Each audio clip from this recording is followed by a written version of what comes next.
UP में तीसरे चरण का मतदान हो चुका है और चौथे चरण की तैयारी है, लेकिन इसी बीच एक ऐसी खबर आई कि पूरे सिस्टम पर ही सवाल खड़े होने लगे। दरअसल यूपी के इटावा जनपद में दबंगों के हौसले इतने बुलंद हो चुके हैं कि भारत के पीएम की सुरक्षा में तैनात एनएसजी कमांडो और उसके परिवार के साथ गांव के लगभग 1 दर्जन हथियारों से लैस दबंगों ने जमकर मारपीट की और न सिर्फ मारपीट, लूटपाट भी की गई। यह है गुजरात के अहमदाबाद हब में तैनात राजीव भदौरिया। कुछ दिनों की छुट्टियों पर अपने पैतृक गांव फतेहपुर आए थे, लेकिन आते ही यहां इनके साथ ये बड़ी घटना हो गई। आप सुनिए जरा कि एनएसजी कमांडो पर गांव के दबंगों का किस तरह से कहर टूटा।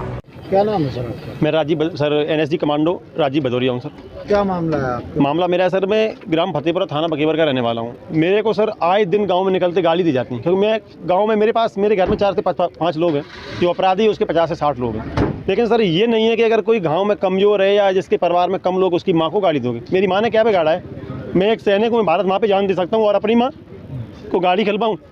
उसका मैंने विरोध किया कि मेरी माँ को तुम गाली क्यों दे रहे हो, तो उसका अंजाम ये वो मेरे रास्ते में कूट घेर के मुझे मारा।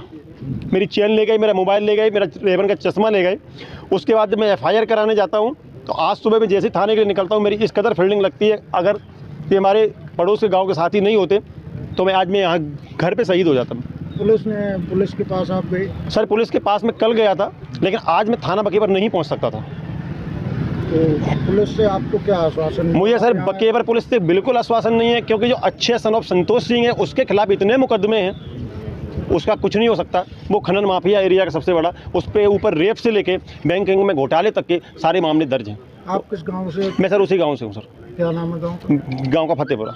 आज आपने किस अधिकारी को ज्ञापन दिया? मैं सर आज कप्तान साहब से मिलने आया हूँ और मुझे उम्मीद है कि कप्तान साहब से पहले नहीं मिलूंगा, क्योंकि मैं बकेवर थाने में अगर जाऊँगा मेरे साथ इंसाफ नहीं होगा। तो कप्तान साहब का मोबाइल नंबर है, आपने संपर्क करने की कोशिश की? अभी कप्तान साहब मीटिंग में हैं, ठीक है। उसके बाद मुझे बताया गया कप्तान साहब आपसे मिलेंगे और देखो उनका इंतजार कर रही, फिर क्या होता है। आप बता रहे थे और किसके साथ मारपीट हुई है? मेरे भाई के साथ हुई है, मेरे भतीजे के साथ हुई है और 2016 में मेरी माँ के साथ भी हुई थी। इनकी उम्र 60 साल है।